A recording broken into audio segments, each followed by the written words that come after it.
Hi there, welcome to my channel, A Phenomenal English with Shuman. I'm your communicative English and accent trainer Shuman. It's a long period of quarantine and lockdown for all of us. You guys must be getting monotonous at your house. So today I'm back with a very intriguing and heart-touching story that relates to our current situation well. You may have heard of Genevan philosopher Rousseau. Rousseau once said that man is born free and everywhere is in chains. It's true that we all are free human beings, but some way or the other we are bound to limitations. Limitations are not always bad. Limitation teaches us morality, limitation teaches us discipline, limitation teaches what should be done and what not.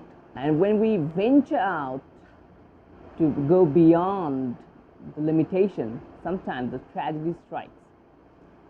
My story today is an inspiration from Tennyson's famous poem. Tennyson means Lord Tennyson, definitely Lord Alfred Tennyson. His famous poem, The Lady of Shalott.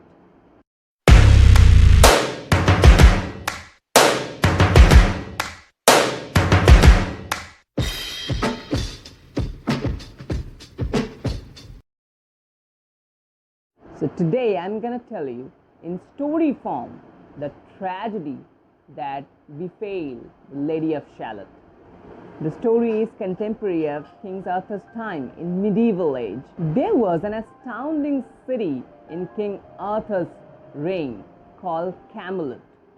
The city was a vivid craft of bountiful scenic beauty. There were quite a few rivers, snow-clad mountains, vegetation adding to the resplendence of the city. Amid this natural elegance of the city, there was an island called Shalott, as if conjuring a dream of paradise. It seemed like God's own country. In every way, the island was captivating with its charm and some other miraculous things that I will talk about later. There were luxuriant jungles, velvety peaks of mountains, luminous aquamarine water bathing the dazzling white seashore. Thus, the island could enchant anyone with its natural jewelries and accessories. This is the first part of the story. Let's look into some important word meanings. The first word is monotonous. Monotonous means boring or repetitive. When you do something again and again, it is monotonous. Nextly, intriguing. Intriguing means something very interesting. Nextly, venture. Venture means to attempt or do something risky. Well, nextly, contemporary. Contemporary means belonging to the same time period. When two things happened or took place in the same time period, they are called contemporary. In the story, the Lady of Shalott and the King Arthur was of the same time period, so they were contemporary. Well, medieval age is actually the age or time period between 500 to 1500 AD. It is called the Middle Age or medieval age. Nextly, astounding. Astounding means extraordinary or amazing. Bountiful means a lot or plenty. Nextly, scenic means like a scenery or a picture. Next is sparkling. Means twinkling or bright, like a firecracker, sparkler. Vivid means lively, something that seems like it has life. Nextly, snow-clad means covered or dressed in snow. Next, vegetation means the natural plants of a place. Then we have resplendence means heavenly beauty. Then we have elegance, something graceful, beautiful, classy is elegance. Well, conjuring means something done by magical spell or mantra.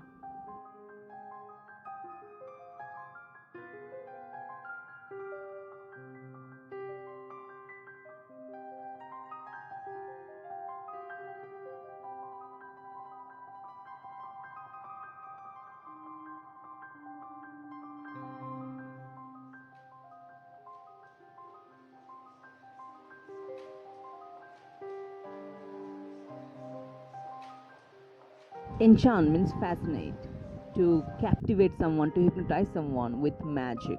Here, the landscape, the beauty of the land was fascinating or enchanting.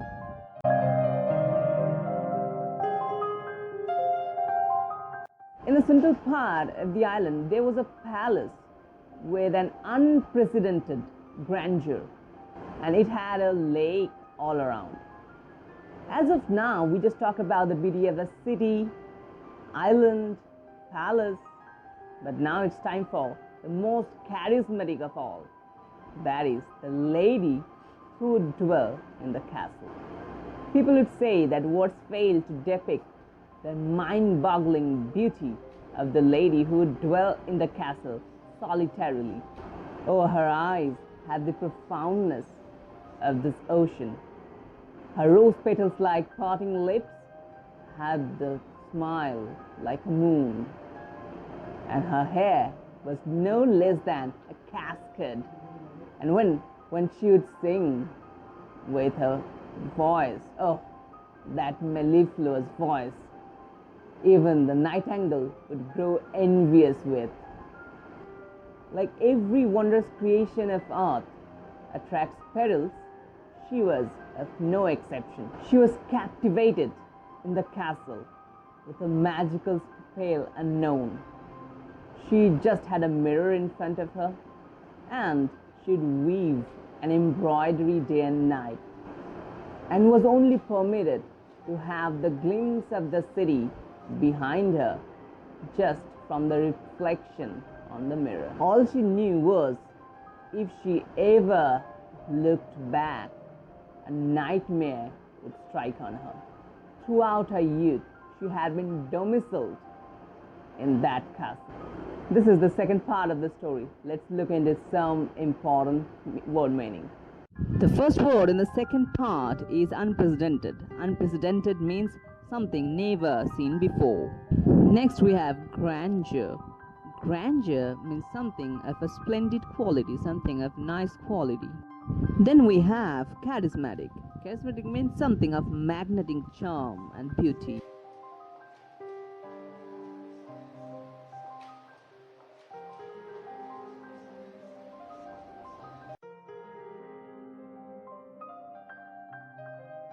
Then we have another beautiful word, mind-boggling. Mind-boggling means something that creates wave or movement in your mind.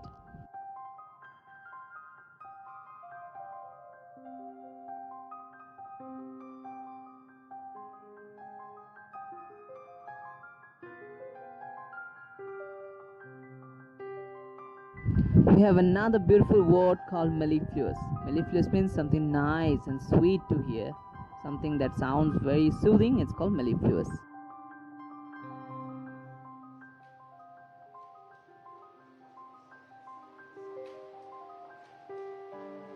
Next we have exception. Exception means something different from general rules, habits, customs.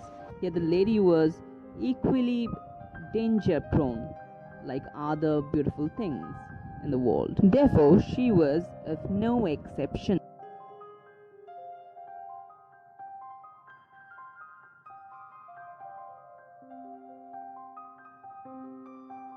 Then we have two back-to-back beautiful words. First is embroidery. Embroidery means a needlework on fabric. When you weave on a fabric or do something like that, it's called embroidery.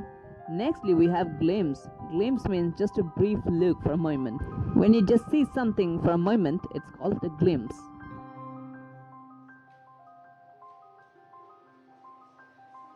Lastly, we have nightmare. It's actually an idiom where something horrible tragedy happens in our life.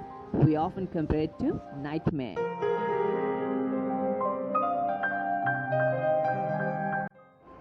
Okay, let's proceed further. One day in Twilight, when the Lady of Shalott was weaving her embroidery and having the glimpses of the city on the mirror, she caught the sight of a youth with a galactical personality and unparalleled charm. It had been quite long she had the sight of a young, handsome man with a mane-like coal-black curls and robust, handsome physical stature. The statuesque youth was none other than a knight named Sir Lancelot. As soon as the mirror was about to escape Sir Lancelot's reflection as he was passing by on his horse, the lady, who already had the string of her heart struck, could not help turning back to behold the breathtaking knight. And in no time, as I said, the mirror cracked. The lady realized that she was really cast and that tragedy was about to strike a blow on her. Sir Lancelot the knight departed, but the lady had now no holds barred.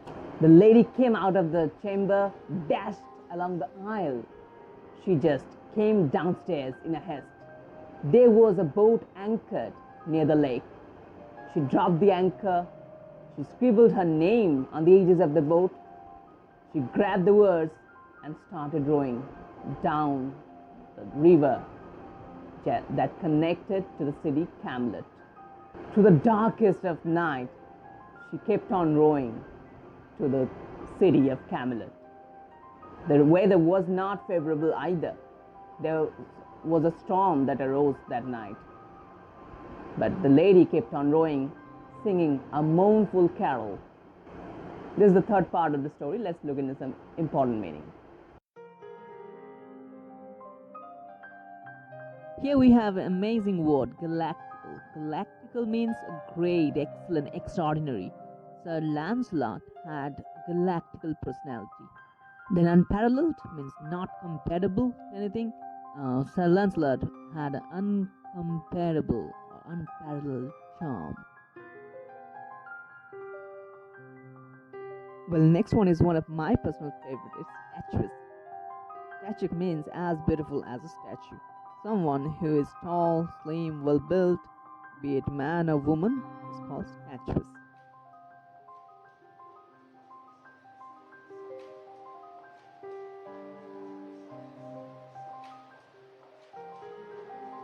Next is an idiom. It means no holds barred. It means no obstruction or nothing to stop you. When you have no holds barred, it means you have no obstruction and nothing can stop you.